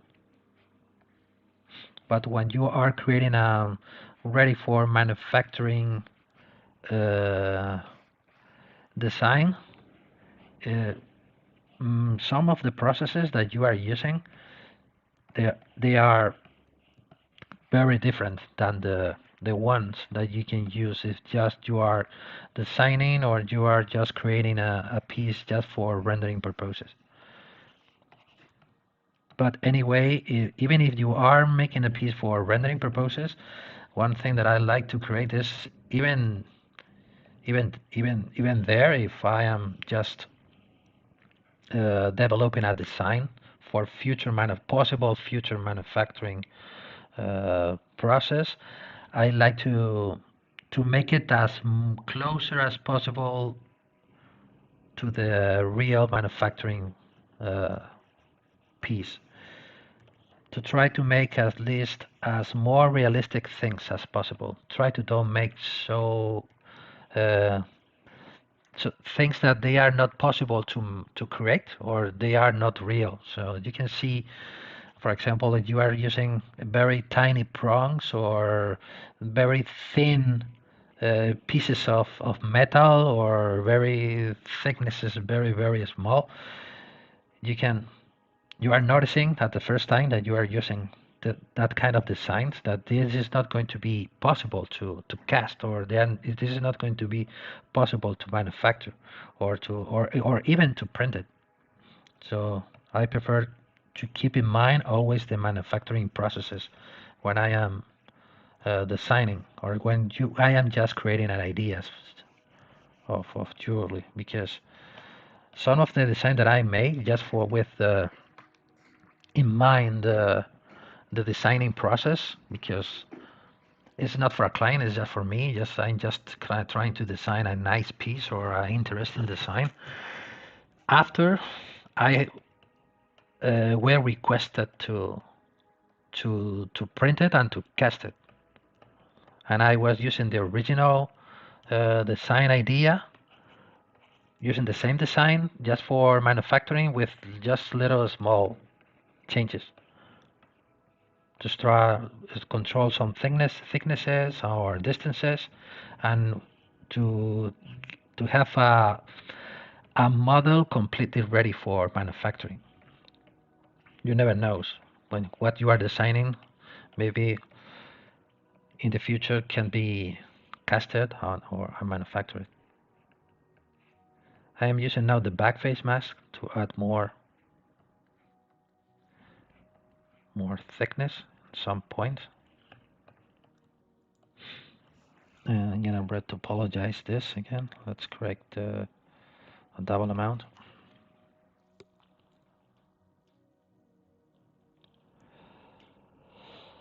Oh man, not like William Contreras is asking what diameter of prong should we use? So this is that's the kind of question that I make very often when I'm working with when I'm making a jewelry design. The client is requesting to me, you need to put prompt here. So I always ask that, because depending on the client, some clients are they prefer to use big prongs or ball prongs or thick prongs, and others likes to have a more thinner or more elegant prongs. Maybe for this kind of prongs, you shouldn't be below 0.6 millimeter. 0.6 millimeter, you don't have to be. So you can go. The prongs should be about, talking about this kind of prongs, can be around zero point 0.6, maybe zero point 0.6, not 0.7, 0.6 maybe till 0.8 as the maximum. Keep in mind that once the piece is casted, after it's going to be polished, so you're going to lose metal or material during the process. So you're looking for to get as a final into the final piece 0.6 millimeter. Maybe it will be a good idea to set the value to zero point 0.7 to avoid problems on the casting and on the polishing. Maybe try to add a little bit more of material or meat or metal to the design, or around maybe the answer could be between zero point 0.6 and 0.8 millimeter. Should be free resin printers for all. Should be free resin printer for all federal learning. ZBrush. Yeah, why? Yes. With resin printers, you are talking about resin printers for jewelry designs, I suppose. Should be.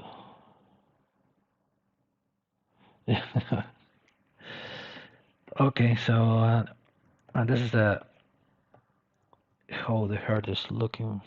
So and I'm gonna stream next week. I hope to get this ready next week. So maybe I'm gonna spend maybe 3 lives for a whole design.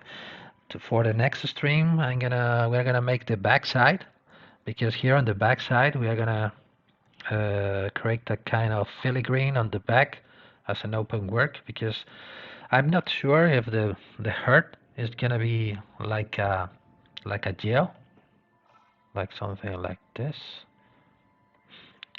opening inside, or maybe we can, I don't know, maybe in terms of design, maybe we can put here the pearl here inside hanging with a bit of movement inside. I don't know, maybe, and leave it open, or doing that, leave it like this, and we can use these gaps for enameling to start filling these gaps with black enamel, maybe. At this moment, I'm not sure what I'm going to do, but what I'm thinking that I'm going to and then ZBrush is sticky. Yes, it's asking to me that I am draw. Do you? If I know to draw, I suppose that you are asking. Yes, I starting drawing before getting into the 3D. Uh, into the 3D world with or becoming a sculptor with ZBrush.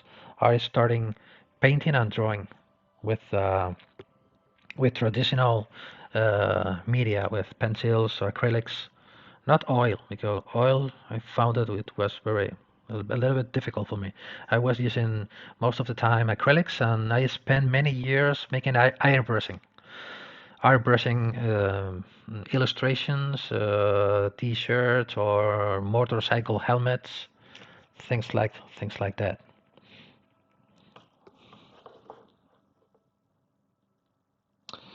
Where do you put a gate? A gate for casting for this piece. Maybe you are saying gates. Maybe you are saying maybe a better word that I found. I don't know. I'm not sure that you are asking for this. Is an sprue? No, not anymore. Till I found ZBrush.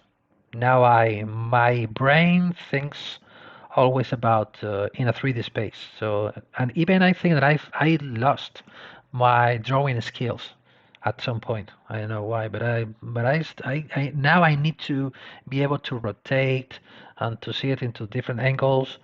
Now for me it's quite difficult to draw. I don't know why, because maybe I have lost the ability to draw that I had in the past. Yes, proof. On this proof. Maybe you can go here on my. Here I have. I'm gonna show you one thing. Talking about drawing. If you go to my, I already had it here. Yeah. If you go to, this is inside of the Pixologic website. You go to ZBrush Live author, and you find my profile. Here you have my DeviantArt, and here I have many old stuff where you can see some of my very old drawings. They are quite old, I think. Maybe say about 2D digital, 2D traditional. Here you have some drawings and paintings. And same thing about, as I said before, about the airbrushing. Some samples about my airbrushing sample. Or even I starting into digital world with Photoshop.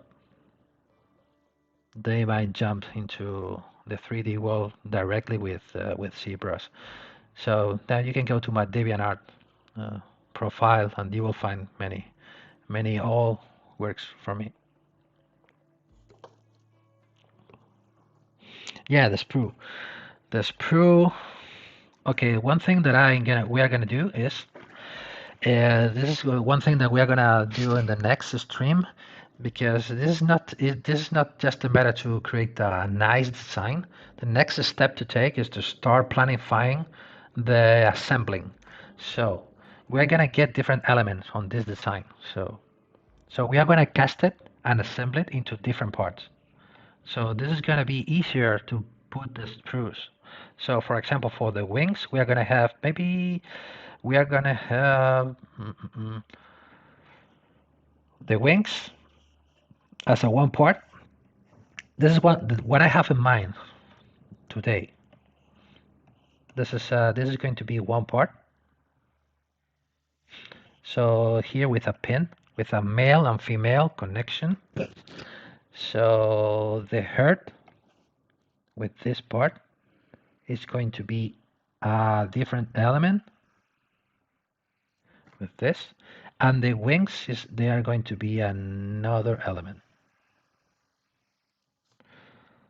So the wings are going to be connected to the back plate, to the back cover. So they can be casted, printed and casted as a separate piece. So you can put the sprues. You can put the sprues, of course, for the wings in the back.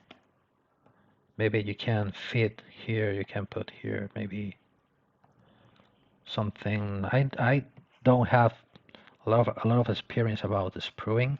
Maybe you can start fitting here with something like this, or even with more channels, with more branches. And on the back again, maybe you're gonna be able to, if I turn this off, the wings, all the stuff related to the wings. Let's turn off the stones. The heart, you can put the spruce here. You can put something like this.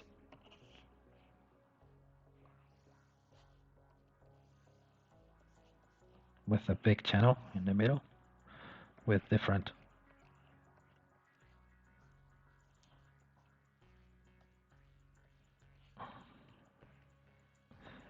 Okay, something like this. From the side, on the sides, and as more at the back as possible to avoid marks after the polishing. And here, this part of the back, a little sprue at the back, that will be enough.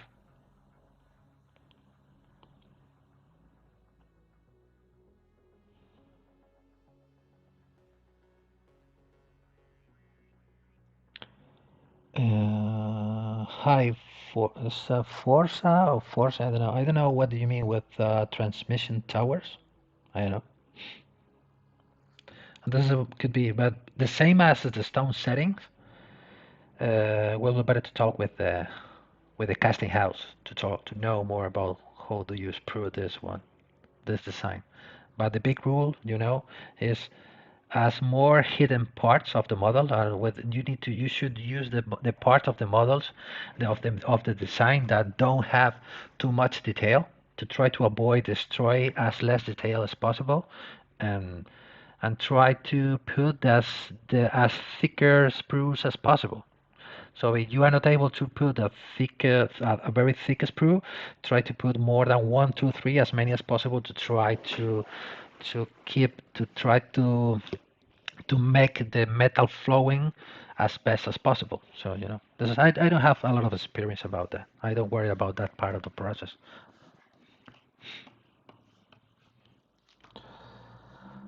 Okay, transmission toward the cable. Yeah, yeah. It could be. Can be interesting. I was thinking about. Jewelry because that's the reason why I didn't find the the meaning of the transmission towers. Okay, so about the next day, as I said before, I'm gonna split it into different parts. We're gonna make the back plate. The back plate, we're gonna create the kind of drawing on the back. Maybe we can start again, as before, making some scrolling here to start making some kind of, I don't know, maybe some kind of something like this, or on the back side. It's an open work on the back. So we're gonna create the male and female connections to be able to weld them together after casting. So Is gonna need some kind of planification where we are gonna put the male and female keys to be able to create a easy welding process with laser, maybe. And this part is gonna be hollow inside, of course, to try to avoid to save metal and to save uh, weight. And maybe we will check if we can save a bit of weight, of course, on the wings, if possible. We're gonna check the final weight, of course, in silver and in gold. Let's see if we are making a realistic design, or we should think again about to start again to try to save some weight. Hope not. And that's it. Where are the feathers? Feathers here. And we can follow working on this.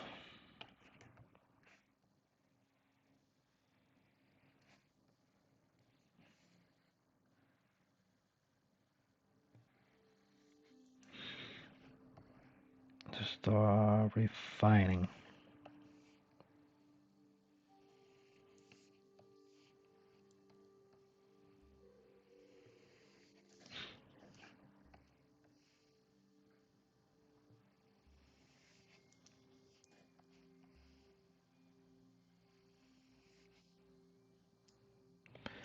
Maybe this one should be a little bit bigger.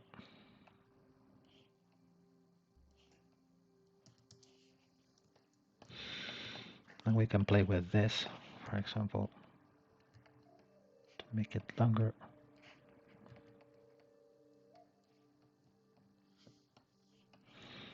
And here, for example, one thing that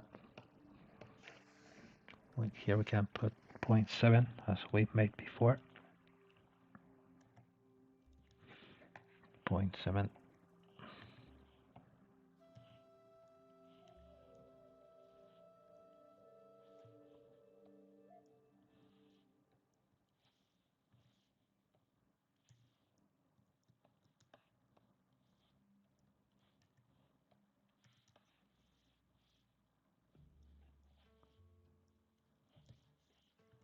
Maybe this one.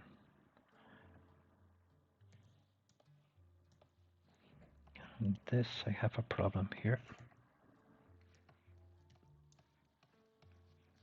I need more space.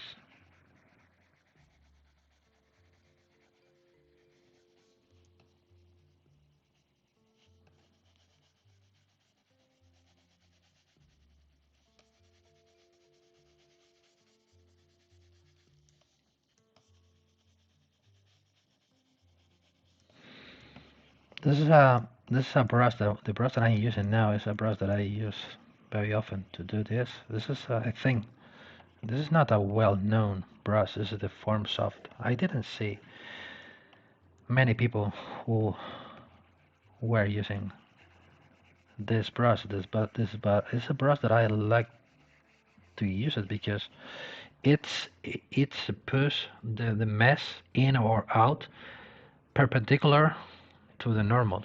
This is the reason why I'm using this brush instead of the standard brush. With this brush you will get more regular surfaces and more soft surfaces as you asked before.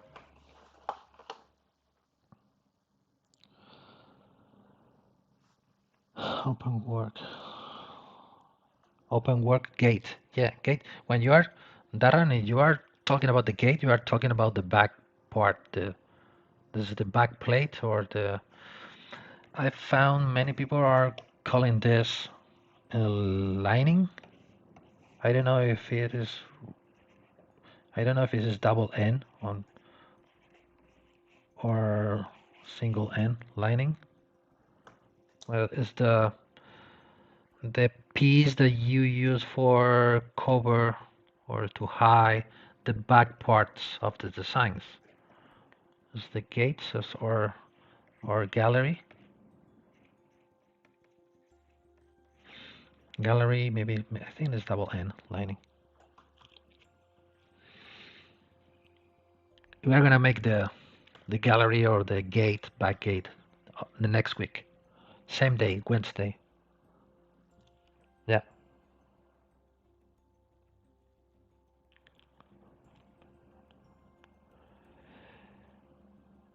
Included cutters. I don't know. I bought a lot. The brush that I use for my hem cuts is this one, where you have different stone cut. I grab it here. It's from a friend of mine, Fran. Here we have the basics. This is the only one that I use. It's free. But again, try to find your way to do the stone setting. The best way to do the stone, or the best way that I've found to make the stone setting. This is the combination of the IMM brush and NanoMesh in combination with the IMN draw size. I think this is the way that you have more precision. It's my opinion.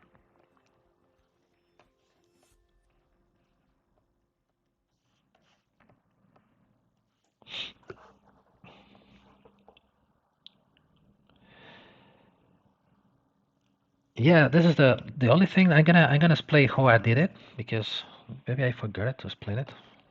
I'm gonna save this before. How you can do your own. It's like you can grab this. You can convert it into polymesh. You can grab this part. You can make it smaller. Oh, I don't remember that I've made this like this. No, I think I'm gonna do this. Get into here, taper, here, whoops. You can put it here. Now you can group by normals to get different polygroups. Now with the Z modeler, clicking here, let's create QMS to all polygroup. You can grab this one, and now you can grab this upper part, and you can make it smaller. You can invert the mask.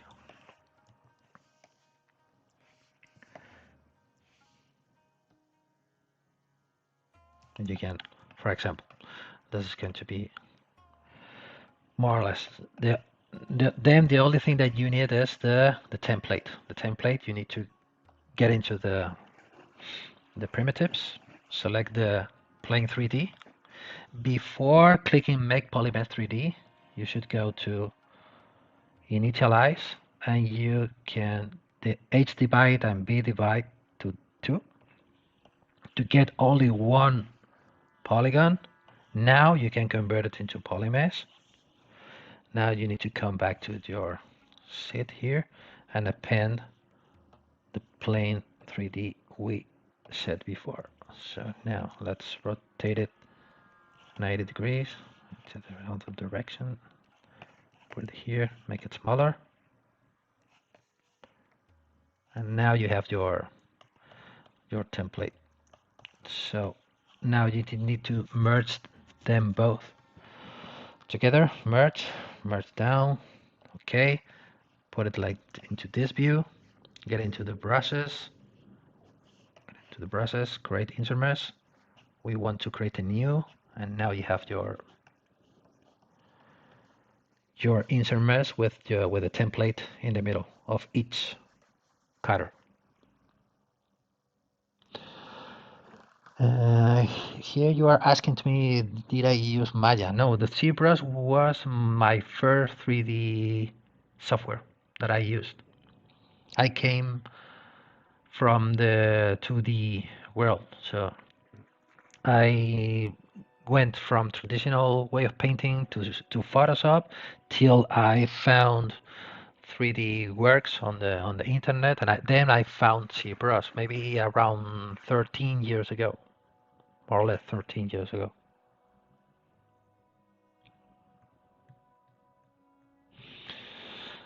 Explain how to slice prongs from main body if I wanted to separate from main body for rendering. How to slice prongs for main body if I wanting to separate the prongs from main body for renderings and assign for all the method after sculpting the STL. Okay. Okay, is easy because in this case they are already split. Where they are. Here we have the prongs. We can send the prongs as a separate mesh to our rendering program software. For example, you can apply a rhodium finishing, black rhodium or white rhodium finishing. You can send, but in the case that you get them as part of the same mesh, I'm guessing that you are looking for that. I don't know. The rendering software I use is KeyShot. This is the only rendering that I know. That I have knowledge about it. KeyShot. But as if I'm not sure if you are looking, for example, if you get them already separated, like we are. You can send them separately to KeyShot, and KeyShot is gonna recognize that you are gonna have the prongs and the surface as two different elements. But if you already have all of them welded together, for example, if what's from same mesh, for example, I'm gonna select the feathers, the wings, this one. So yeah, something like this, right? I'm gonna create the boolean. Create the boolean mesh. Here, where is the boolean?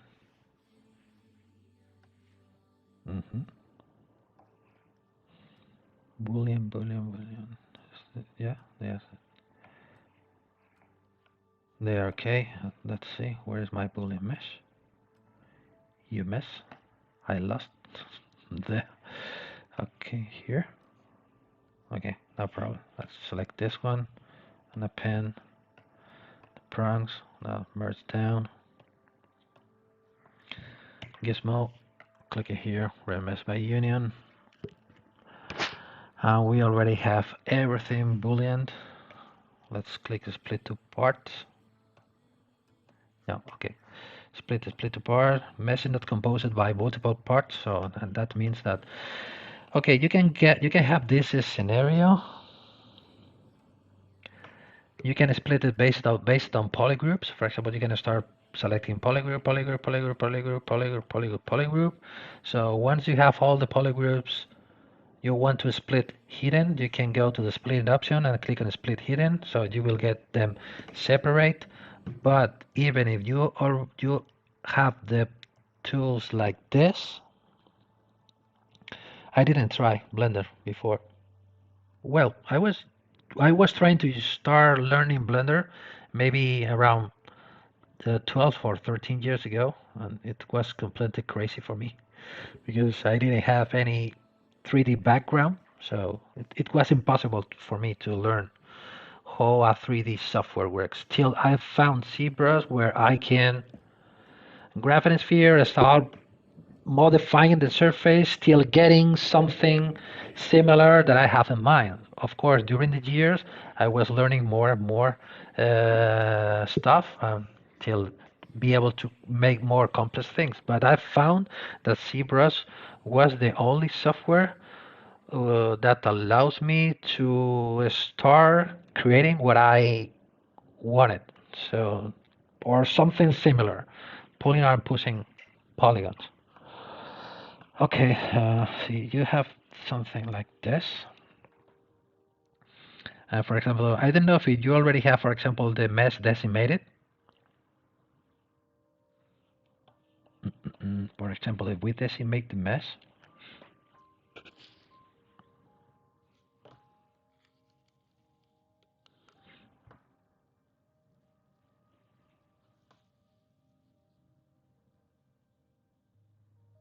Okay, no polygroups at all. The mesh is a decimated mesh composed by triangles. In this case, it's gonna be difficult. The only thing that I can try is going to polygroups. Try to split them using polygroups and groups by normals.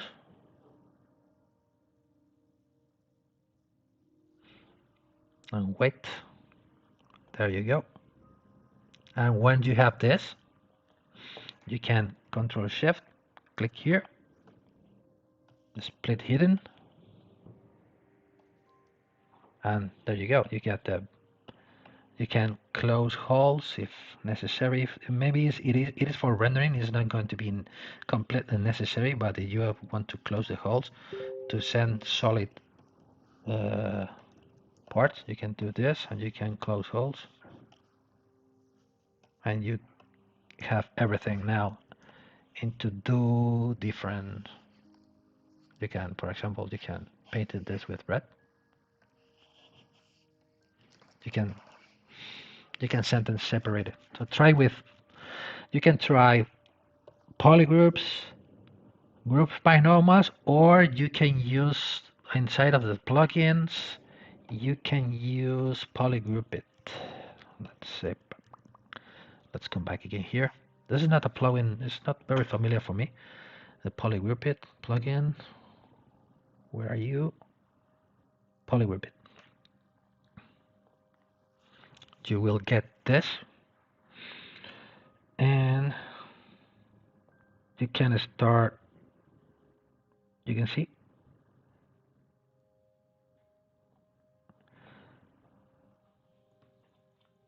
a little bit more at the maximum, maybe could work. So let's click OK, and now we have the two different polygroups. In this case here we have a little issue here, but we can select this one by hand, and that's it. Yeah, the answer is try to split them using polygroups.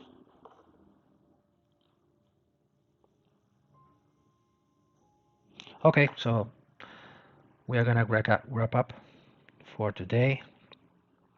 As an overview of today, we have been watching my way of working for the stone settings using my own custom brushes. The process that I use with the IMM brush with the IMM draw size and nanomesh. And tomorrow, in the next week, we're gonna follow with this design till getting it all ready for printing. I hope so. So we are gonna start creating the assembling the back part, but you can see it's still like this.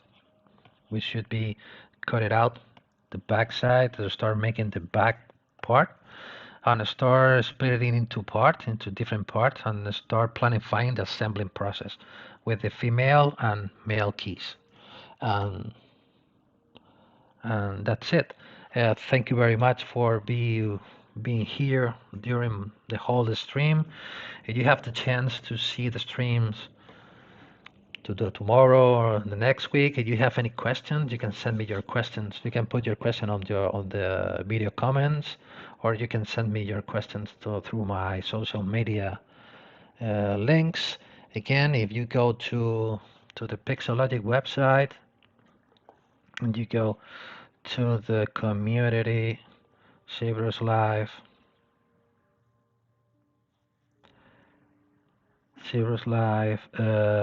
presenters, here I am. So right till the bottom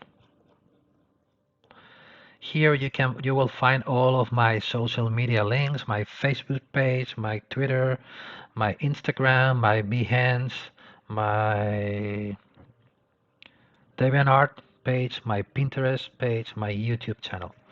So you can contact me through my social media. You can send me your questions or your suggestions for even for future streamings. I don't have any in mind about my future streamings. Then I'm gonna create another bas relief tutorial on my next stream. I don't know. I'm not sure yet. And again, thank you very much. This is interesting. I can't wait. Yeah, I'm glad to read that you find this interesting. I know that the jewelry design is not very popular inside of the jewelry inside of the ZBrush community, but that's the reason why I try to create something different. I don't know if I am getting good results or I am making interesting things, but if you say that, this is. This is very motivating for me to keep going and to keep thinking about new streams and new processes and new designs and so on in the future. Thank you very much, and I hope to see you the next week, Wednesday, same hour. We will be working on the same design, and then in September I will come back with new ideas and new designs. So take care, everyone. Thanks again, and see you soon.